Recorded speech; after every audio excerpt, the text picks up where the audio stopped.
Okay. Tax exemption, how it is construed. Paano ba natin inintindi yung batas? Paano ba siya ininterpret? Paano ba siya ina-apply? Yung tax exemption.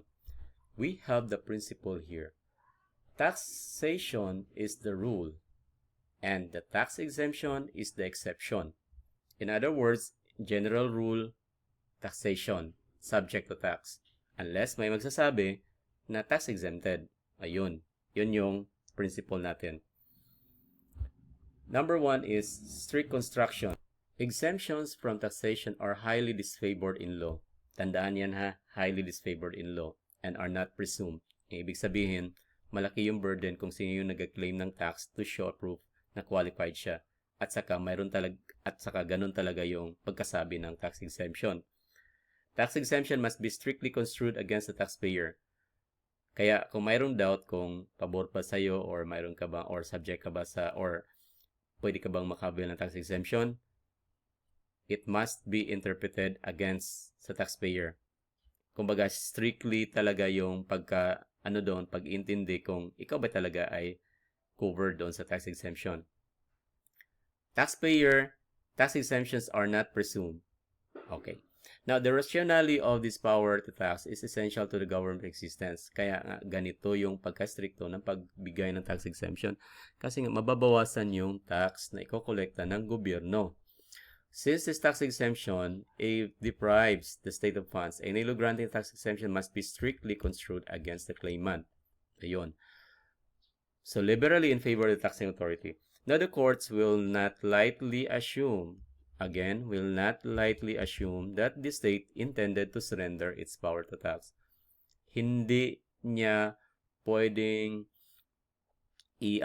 kumbaga, bigyan lang ng light na basis or yung very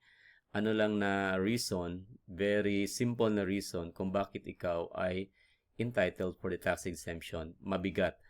And ikalawa, the burden of proof actually is, sabi dito, he who claims as exemption must be able to justify his claim by the clearest of organic or statute law by words too plain to be mistaken.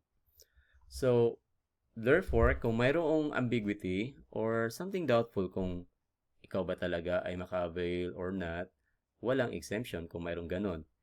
Kung sino yung nag-claim, could prove by convincing proof that he is exempted.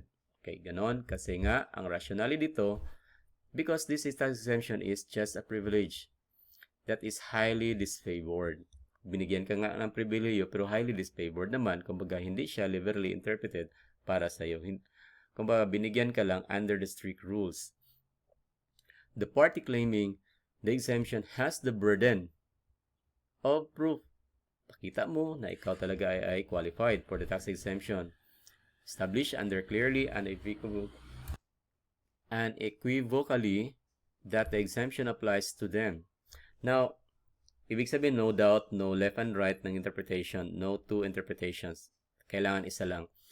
Exemption applies to them. So, if the tax law granting tax exemption is ambiguous, doubtful, and vague, the doubt is resolved resolved against the taxpayer.